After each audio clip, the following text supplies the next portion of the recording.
السلام علیکم ورحمۃ اللہ وبرکاتہ۔ بسم اللہ الرحمن الرحیم۔ اسلامیات کلاس نہم، سبق قرآن میں استعمال ہونے والے معروف حروف اور ان کے معانی۔ پیارے بچوں، ہم نے اس کا پہلا حصہ پڑھا ہے اور آج انشاءاللہ ہم اس کا دوسرا حصہ پڑھتے ہیں۔ جیسے کہ آپ دیکھ رہے ہیں بک پر، یہ ہے با۔ با کا معنی ہوتا ہے ساتھ،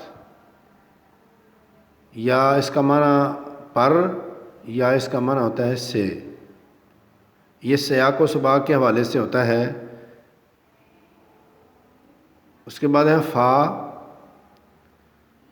پھر یا پس، لام زیر لی، اس کا معنی کے لیے یا کے واسطے یا البتہ۔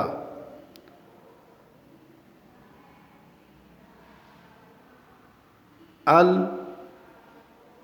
تمام یا سب کے، سب کی سب۔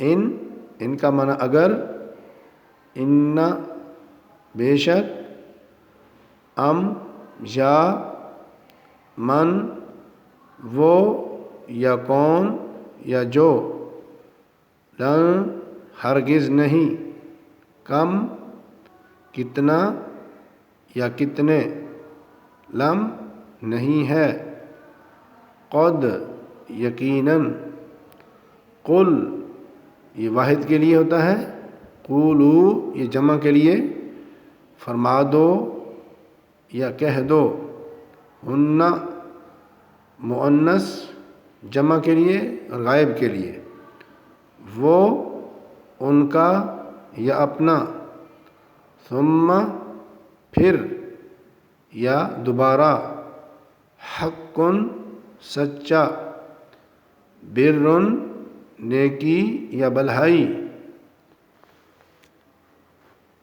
اذن اسی وقت، لا نہیں، نا ہمارا ہمیں اپنا، اما جب، انی بے شک میں۔ پیارے بچوں، یہ تمام وہ الفاظ ہیں جو قرآن مجید کے اندر بے شمار جگہوں پر آتے ہیں۔ جہاں سے بھی آپ قرآن مجید کھولیں گے، اپنی بک کھولیں گے، تو وہاں پر آپ کو یہ الفاظ ملیں گے۔ لہذا آپ نے ان الفاظ کو یاد بھی کرنا ہے، اور یاد کر کے پھر آپ نے ان کو لکھنا بھی ہے۔ لکھنے کا فائدہ یہ ہوگا، ایک تو یہ ہے کہ آپ کو اچھی طرح ذہن نشین ہو جائے گا، یاد ہو جائے گا۔ دوسرا یہ ہے کہ لکھنے سے آپ کی رائٹنگ بھی، آپ کی لکھائی بھی درست ہو جائے گی۔ تو اللہ سے دعا ہے اللہ تعالی ہمیں اپنے کام کو صحیح طریقے سے کرنے کی توفیق فرمائے۔ والسلام علیکم ورحمۃ اللہ وبرکاتہ۔